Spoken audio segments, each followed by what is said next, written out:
마태복음 6장 12절부터 15절.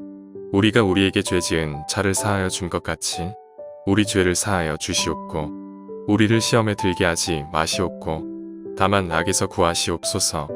나라와 권세와 영광이 아버지께 영원히 있사옵나이다. 아멘.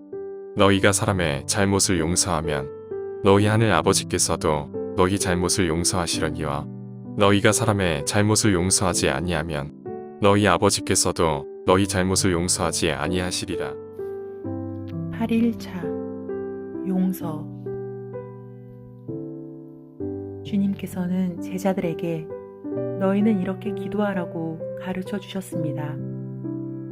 우리의 기도는 중언부언하거나 반복되는 주문을 외우는 것이 아니라 반드시 갖춰야 할 가장 기본적인 기도의 제목이어야 합니다. 주기도문의 총 6개의 강구 가운데 예수님이 보충적으로 다시 한번 설명해 주신 것은 5번째 강구인 용서에 관한 것입니다. 그만큼 용서가 우리에게 중요하기 때문입니다. 우리는 용서에 대한 기도를 할 때마다 마음이 편치 않습니다. 우리가 먼저 우리에게 죄 지은 자를 용서했으니 하나님께서도 우리의 죄를 용서해 주시라고 기도하지만 솔직히 언제 우리가 먼저 우리에게 죄 지은 자를 용서해 주었습니까? 우리말 성경의 해석으로는 사람의 용서가 하나님의 용서의 전제 조건인 것처럼 들립니다. 하나님은 우리가 다른 사람을 용서하는 것을 조건으로 삼아서 우리를 용서하신다는 말입니까?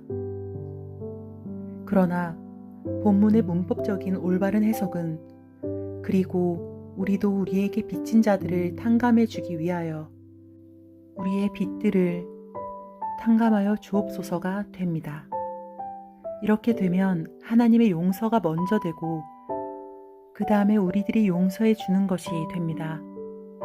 용서에 대한 이 강구는 이미 용서받은 자가 하나님께 용서를 구할 때 어떤 자세로 하나님 앞에 서야 할 것인가를 가르쳐주고 있습니다. 우리가 하나님의 무한한 용서를 이미 받았기 때문에 그 사랑을 이웃에게 반사하게 되는 것입니다. 참으로 하나님의 무조건적인 용서를 받은 사람은 그 은혜에 대한 감사의 표현과 그 반사작용으로서 다른 사람의 죄를 용서할 수밖에 없고 또 실제로 용서해야 합니다. 그러므로 다른 사람을 용서하지 않은 사람은 하나님의 용서를 받지 않았다는 사실을 드러내며 그래서 그는 하나님의 용서를 받을 자격을 상실했다는 사실이 드러나는 것입니다.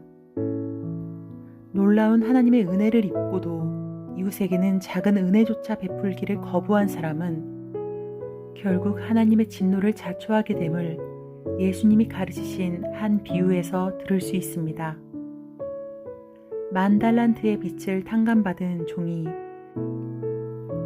동료의 100데나리온의 빚을 탕감해 주지 않은 것을 본 주인은 매정한 종을 엄중히 책망하고 빚 탕감을 취소하고 맙니다.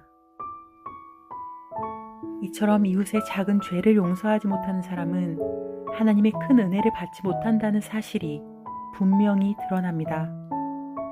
참으로 하나님께로부터 용서의 필요성을 절감하는 자는 이웃에 대한 용서를 결코 외면할 수 없고 그 용서를 실천하는 자만이 비로소 하나님의 용서의 참된 가치를 바로 깨달을 수 있는 것입니다.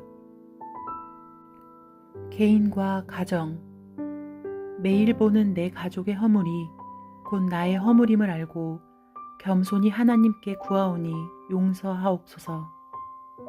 교회와 나라, 코로나 시대를 지나면서 한국 교회가 세상의 빛과 소금으로 드러나지 못한 죄를 용서하여 주옵소서. 민족과 열방, 주님의 복음을 함께 누리지 못하며 자국 이기주의로 서로 빼앗으며 싸우는 죄를 용서하옵소서.